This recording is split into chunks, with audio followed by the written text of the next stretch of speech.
SMT physics and math academy मध्ये आपले स्वागत आहे. आज आपण पाहणार आहोत principle of conservation of angular momentum. तर मित्रो लक्षात ठेवा, या अगोदरच्या पिरियड मध्ये टॉर्कचं एक्सप्रेशन पाहिलं होतं. ठीक आहे, टॉर्क बद्दल बोललो होतो, relation between torque and angular acceleration असं काहीतरी सांगलं होतं. Torque is equal to I alpha हे सिद्ध केलं होतं.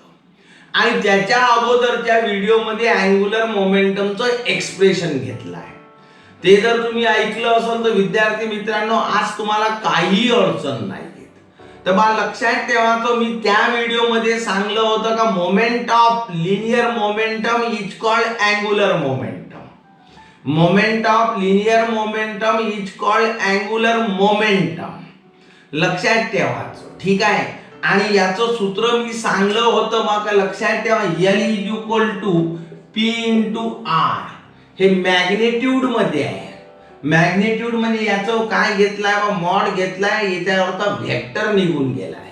अर्थबोध या झाला बघा, हा याला म्हणतात आहे ना लिनियर मोमेंटम. हा लिनियर मोमेंटम आणि हे काय आहे बा, तर त्याचं त्या बॉडीचं ऍक्सिस पासूनचं डिस्टन्स आहे. म्हणजे बा लिनियर आहे ना, अँग्युलर मोमेंटमची व्याख्या पण कशी होते, द प्रॉडक्ट ऑफ लिनियर आहे ना, product of linear momentum of the body and it's distance from the axis of rotation is also called angular momentum. तर बा याला जर आपल्याला आहे ना वेक्टर फॉर्म मध्ये लिहायचं असलं तर कसं लिहिल्या जाते, L इज इक्वल टू हा पहिले लिहायचा क्रॉस हा असा. तर मग मी सुरुवात करून राहिलो का बा moment of linear momentum is called angular momentum in vector form. Linear momentum लक्षात ठेवायचो, समजते का. Angular momentum of the system is given by L is equal to R cross P. L is equal to R cross P. बोला.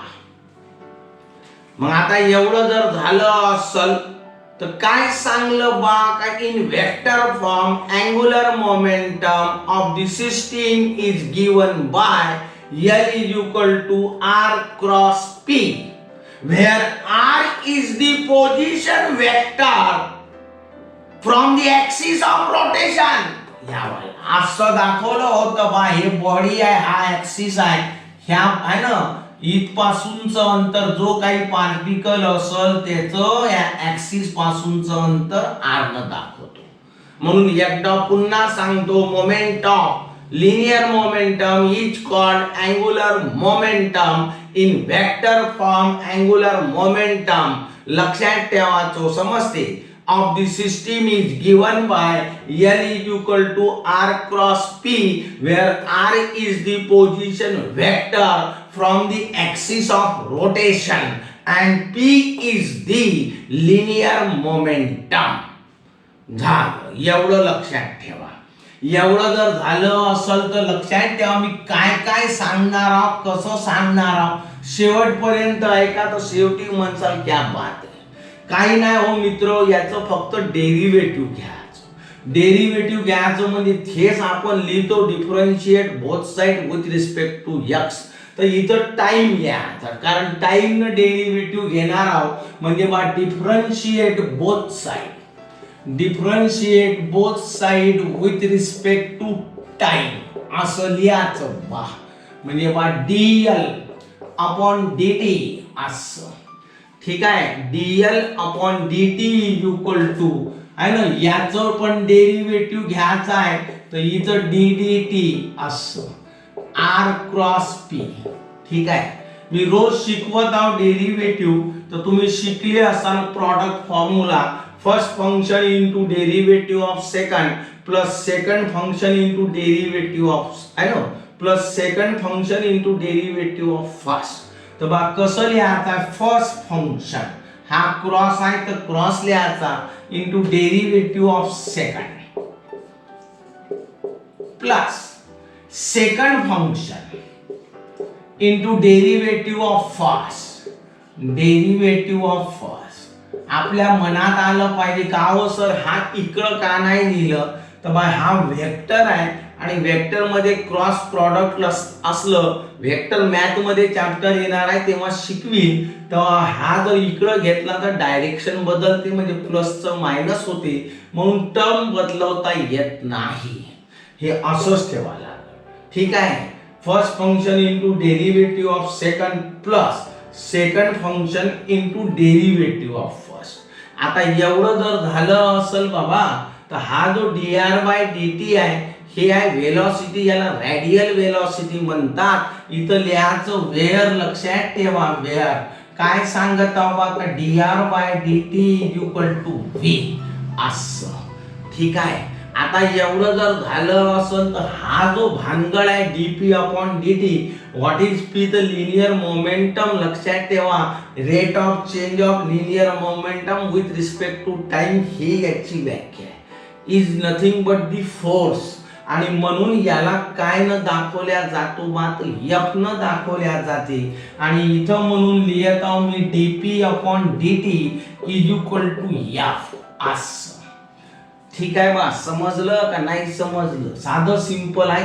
याच्या ऐवजी v घ्यायचं, याच्या ऐवजी f घ्यायचं.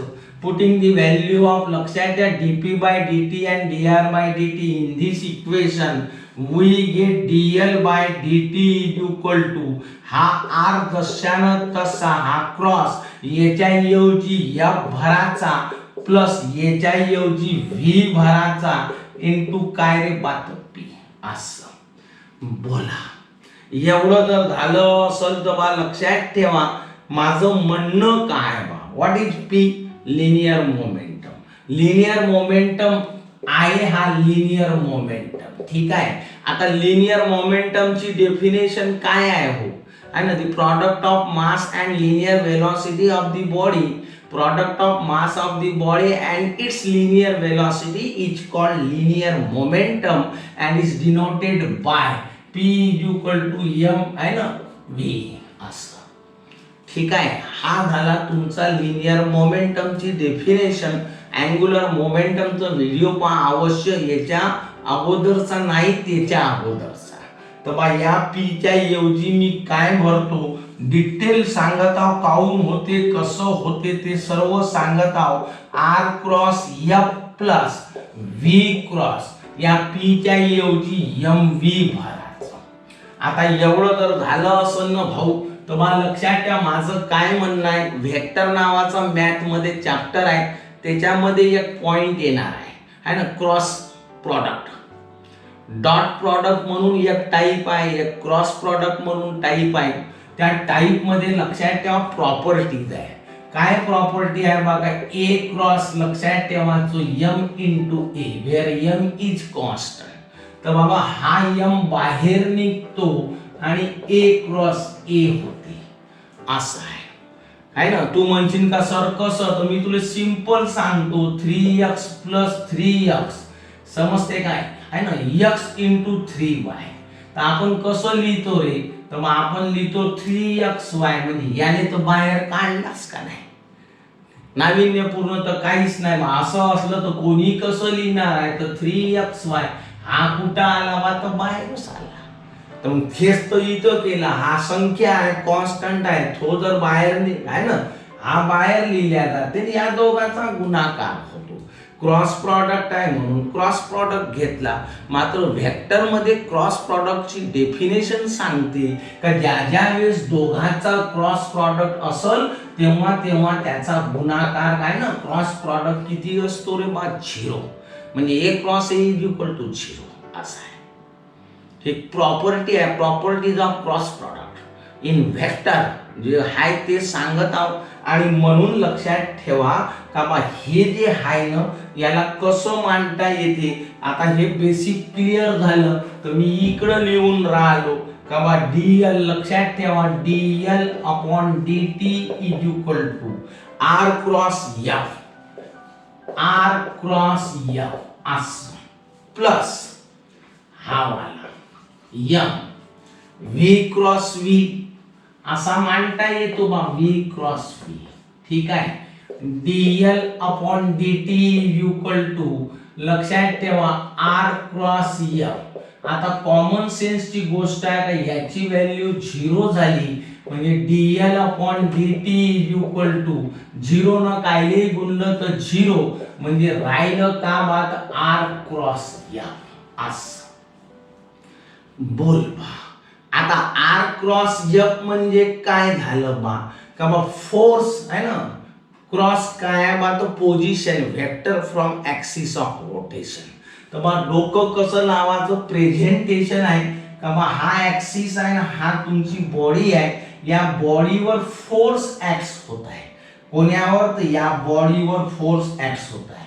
किती अंतरावर बा, तर ऍक्सिस पासून r एवढ्या अंतरावर असणाऱ्या बॉडीवर ऍक्ट होणारा फोर्स. शब्द लक्षात ठेवा, नाही तर कधीही क्लिअर होणार नाही. कारण याच्या पुढे जे सांगणार ना तुम्ही म्हणसाल क्या बात आहे, नाही तर तुम्ही आहे ना नुसतं तोत्या पाठ करायला चव नाही घेत राजा.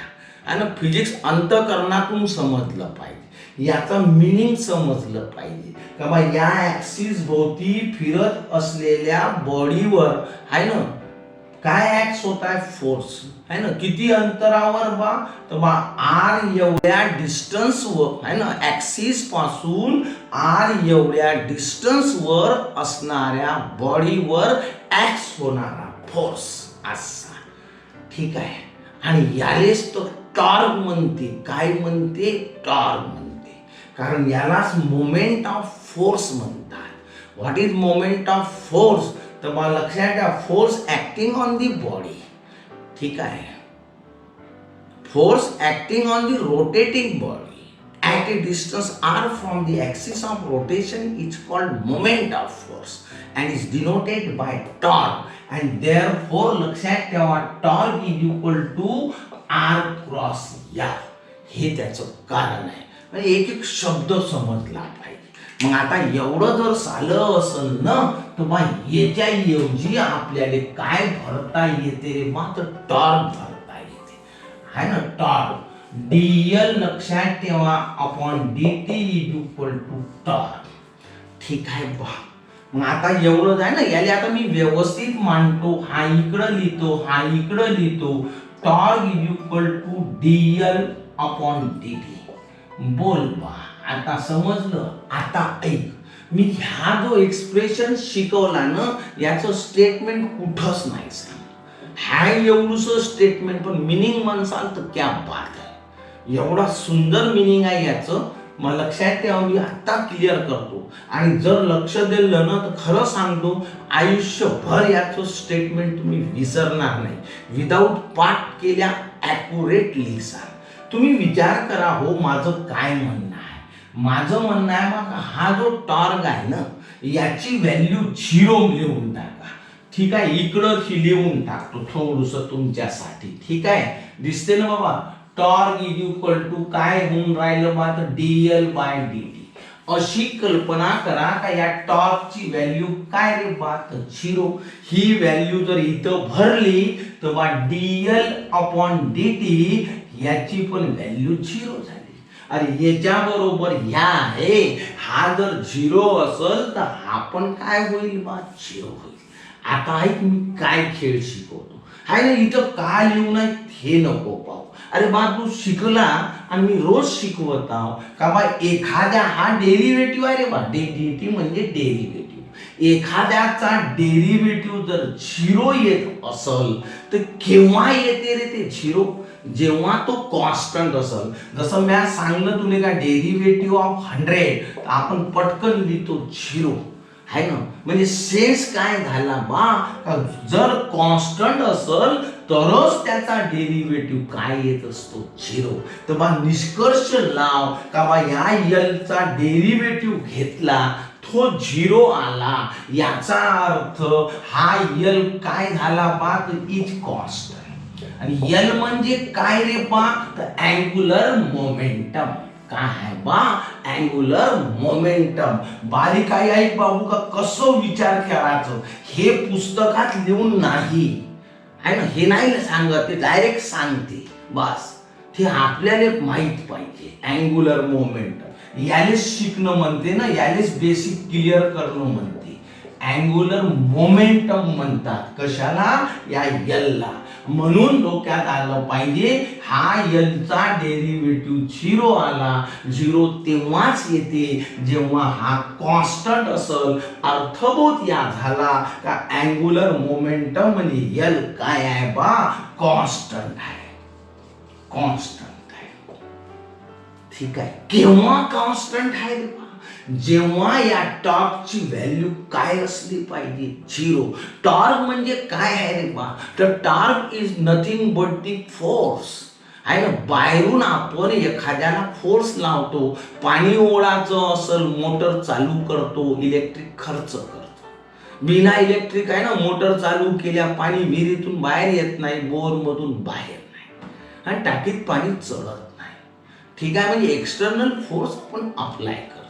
म्हणजे बा torque is nothing but the force, external force. अर्थबोध या झाला का बा एक्सटर्नल फोर्स लावला, हा जेव्हा याची व्हॅल्यू लावला म्हणजे याची काहीतरी व्हॅल्यू राहील, तेव्हा हा कॉन्स्टंट राहणार नाही. याची व्हॅल्यू 0 झाली म्हणून याची व्हॅल्यू 0 झाली.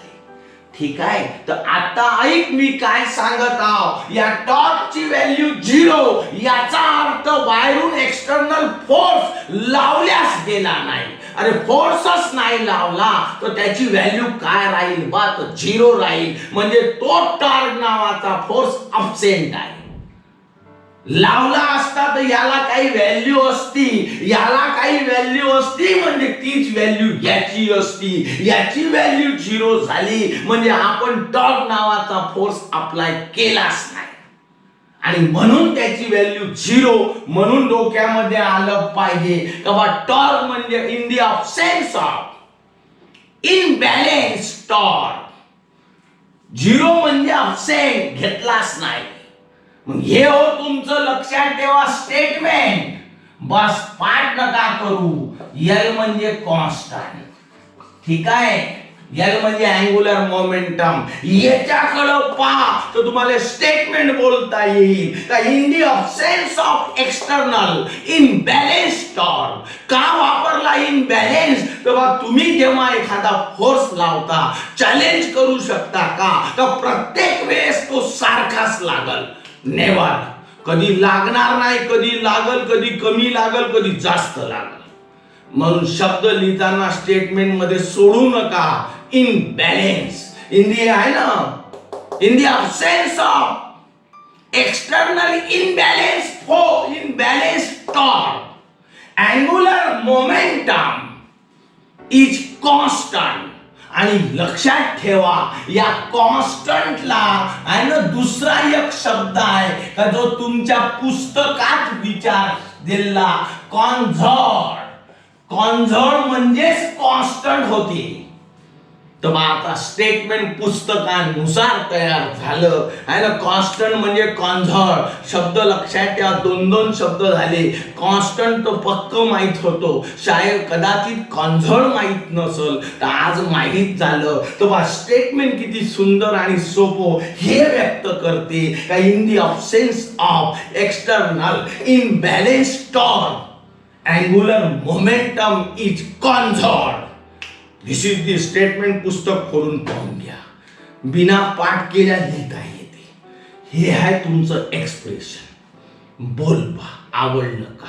आवडलं ना तर याच्यावर 2 एक्झाम्पल विचारतात. ऐकून घ्या एक्झाम्पल. ठीक आहे. याने मिटवतो. मित्रो, या अँग्युलर मोमेंटमचे 2 एक्झाम्पल विचारतात. खूपदा आल्या बोर्डाच्या परीक्षेत. Give 2 example of principle of conservation of angular momentum. कसा प्रश्न असते रे? Give 2 example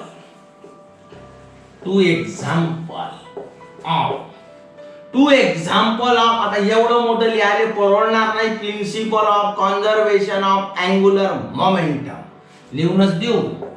principal of conservation of angular momentum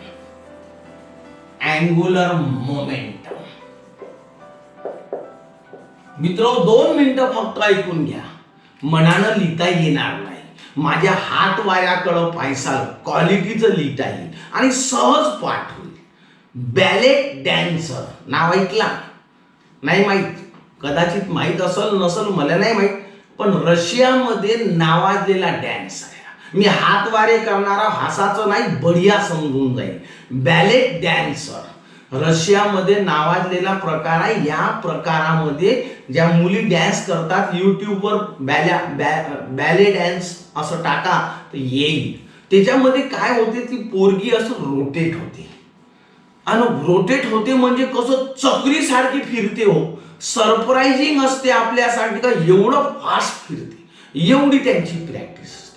त्या पोरीला ते डॅन्स करतात त्याला बॅलेट डॅन्सर म्हणतात. एखाद्या वेळेस युट्यूबवर पाहासाल तर तुमची डोळे निघून जाईल. सरप्राइजिंग फिरते, एवढं गरगर फिरते. ठीक आहे. हा जो आहे ना principle of conservation of angular momentum, हा लॉ लागला तिथं. तर ही बॅलेट डॅन्सर आहे ना, हे मी उभा आणि मी असा फिरलो तर हे जे माझे पाय आहे ना, हेच माझे ऍक्सिस, याच्या भोवती बॉडी फिरत आहे. बस एवढं लक्षात ठेवा.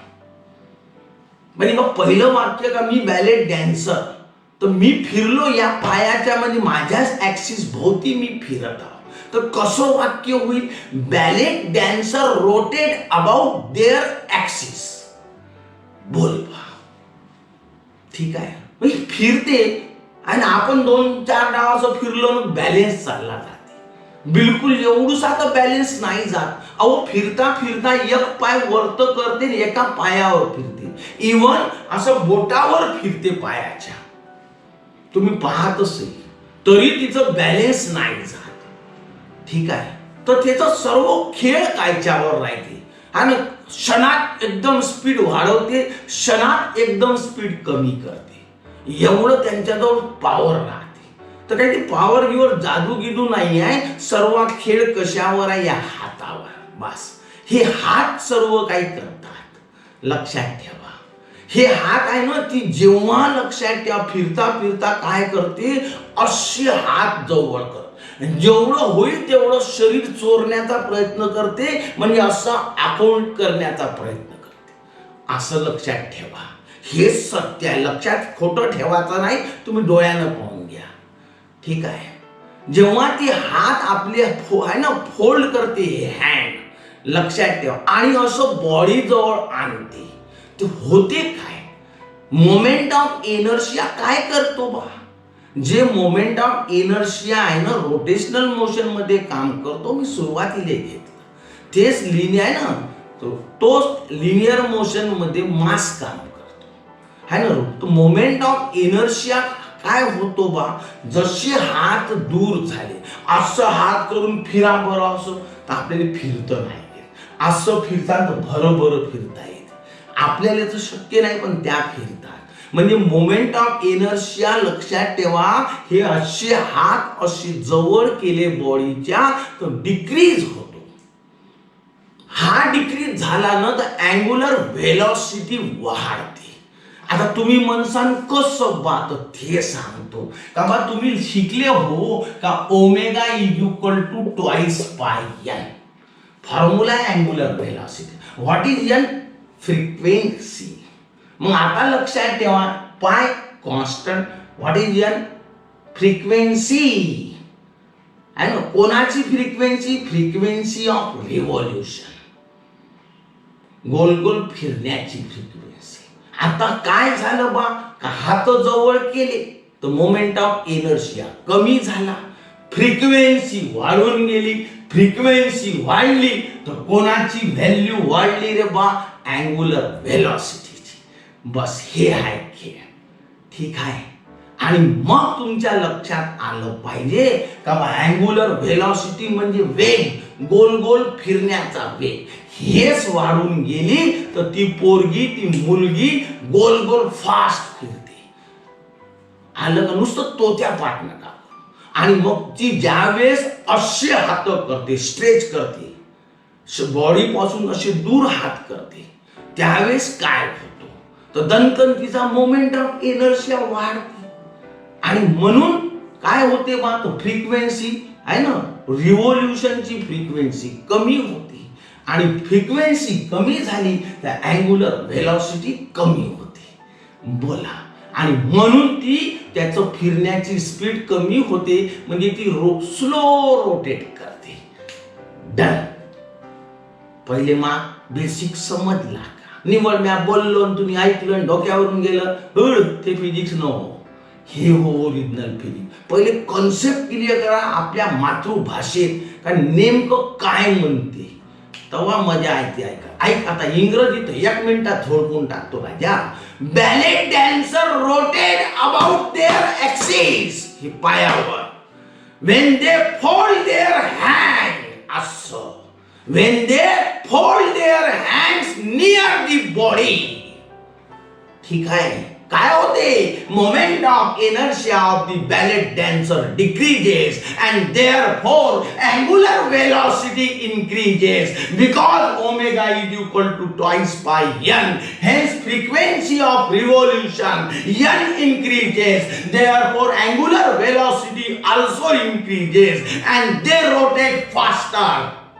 दन फिरते. But they stay their arm away from the body. Moment of inertia decreases and therefore frequency of revolution also decreases and hence angular velocity of the ballet dancer decreases and they rotate slower. Slow फिरते. Done. पुन्हा एकदा सांगू. Ballet dancer rotate about their axis, पायावर. समजते? when they fold their hand near the body, moment of inertia of the ballet dancer decreases and angular velocity increases because omega is equal to twice pi n. It means that frequency of revolution n increases, therefore angular velocity of the ballet dancer increases and they rotate faster. बोला. But they stretch their arm away from the body. Moment of inertia increases and frequency of revolution decreases and therefore angular velocity of the ballet dancer also decreases and they rotate slower. बोल. दुसरा आहे driver. तुम्ही पाहिले असेल, माहित आहे का, international खेळ होतात. भालाफेक, कबड्डी, अमुक ढमुक, पोहणे. समजते का? सूर मारतात वरून, मराठीत सूर मारणे म्हणतात. जंप करतात, हे वरून मारतात त्या स्विमिंग पूल मध्ये. त्यांना प्राइज असते. वेगवेगळ्या देशाचे वर्ल्डचे जेव्हा गेम्स होतात, ठीक आहे, तो जास्त गोल गोल गोल फिरत त्या पाण्याच्या सरफेस पर्यंत जातो, त्याला फर्स्ट प्राइज देतात. त्याला उडी मारणाऱ्याला डायव्हर म्हणतात. तो असा वरतो तेव्हा हात करतो, असा जंप मारायला खूप उंच असतो ना, असा सूर मारतो. जसा असा सूर मारतो, तुम्ही कधी पाहिलं असेल त्या गेम्सला, तेव्हा लक्षात ठेवा तो काय करतो, ऍक्शन जशी करतो, जशी सूर जाते पूर्ण, हे आहे ना, हे पाय, हे हात, हे असा आत होतो एकदम पायाला, या हाताला, हे माने जवळ असा आणतो आणि तो माणूस कसा असतो, असा हाताची मान, हे पाय जेवढे जवळ येतील, हात जेवढे जवळ येतील, असा आत तयार करतो.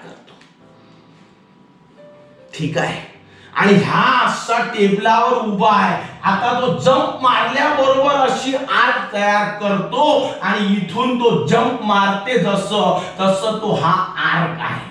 आणि खाली हे पाणी आहे, इथपर्यंत पोचता तो गोल गोल गोल गोल असा जातो आणि जसं याले स्पर्श करते तेव्हा काय होते ते पुढं पाहू, पण असा तो जवळ आर्क घेतो. वाय? असा जर लांब राहिला तर त्याला गोल गोल नाही फिरता येईल. जेवढा त्याची साईज लहान होईल त्याला जास्त राऊंड मारता येतील. बोला. ठीक आहे. आणि जसं तो या सरफेसवर येतो पाण्याचा आपले हात लंबे करून टाकतो, पाय लंबे करून टाकतो आणि आपली बॉडी कशी करतो तर स्ट्रीमलाईन आकार याला म्हणतात. मासोळीच्या आकाराला स्ट्रीमलाईन म्हणतात. पाण्यावर आपटण्याच्या पहिले स्ट्रीमलाईनचा त्याला शेप प्राप्त होतो, करण्याचा प्रयत्न करतो. वाय? जेवढी सरफेस शरीराची असाच जर तो पाण्यात गेला असता तर जास्त मार लागला असता.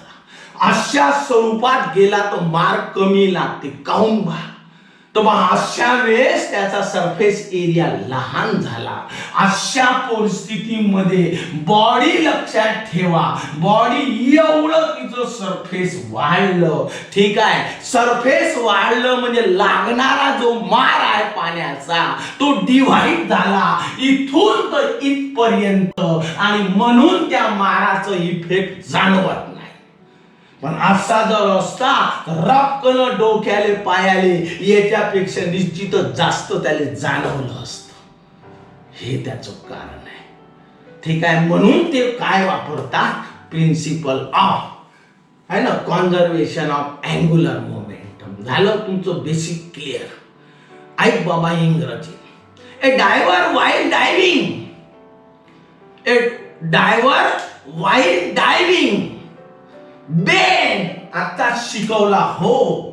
असा बेंड होतो, पाय जी सब जवळ आणते. In such a way that his legs, हे समजते का, आर नियर दी हेड, असा जवळ येते. फॉर्मिंग अन आर्क, असा आर्क तयार होतो त्याचा. ठीक आहे. As A result of this their frequency increases. एवढा गोळा झाला तर असा गोळा गरगर फिरते, जमिनीवर जाते. their frequency increases. काय काय बोललो? ए डायव्हर व्हाईल डायव्हिंग दी, समजते, diving. A diver while diving bend in such a way that his legs near the head forming an arc. As a result of this their frequency increases and therefore their angular velocity also increases. ठीक आहे. And they can complete more round in air. हवेमध्ये पाण्यात पडण्याच्या अगोदर. And they can complete more round in air. बोल केव्हा? Before reaching the surface of the water. त्या swimming पूलच्या पाण्याच्या सरफेसवर टच होण्या अगोदर. बोला. ठीक आहे, नाही समजलं? पुन्हा एकदा. A diver while diving the, समजते, a diver while diving bend in such a way that his legs are near the head forming arc. As a result of this their frequency increases and therefore their angular velocity increases and they can complete more round in air before reaching the surface of the water of the swimming tank. बोल पा पुढं काय होते? Surface वर touch होणार आहे, समजते. Again Wien enter, आतमध्ये चालला. when entering into the water, जसा पाण्यात जाईल. Again when entering into the water they stretch their hand away from the body, समजते, into a streamline shape, अशा आकारात कवचासाठी, so that he strike, समजते का, on the surface of water smoothly, आरामानं पाण्यावर पडल, मार लागणार नाही. This is the example of example of principle of conservation of angular momentum. बरेचदा आलेले प्रश्न आहे, सुंदर आणि बढिया सांगलं. जर तुम्हाला नोट्स पाहिजे असेल तर PDF मध्ये तर व्हॉट्सअपच्या ग्रुपमध्ये ऍड व्हा मित्र. तर मी तुम्हाला नोट्स देणं चालू केलं आहे, आजही टाकले. तुम्हाला जर लागत असेल तर त्याच्यात ऍड व्हा आणि सबस्क्राईब करा. मित्रांना पण सांगा. याच्या व्यतिरिक्त अजून कोणतं चांगलं फिजिक्स पाहिजे बा, हेच नाही समजत. का बा ज्याला काना मात्र विलांटीनं मी शिकवत आहो, काहीच तर तुमचं बेसिक ठेवत नाही का बा डोक्यावरून गेलं. म्हणून मित्र रोज पहा माझ्या व्हिडिओचा आनंद घ्या. कसं शिकलं पाहिजे, शिकवलं पाहिजे. ठीक आहे. तर मग शेवटी एकदा सांगत आहो, घंटी वाजवा. नमस्कार.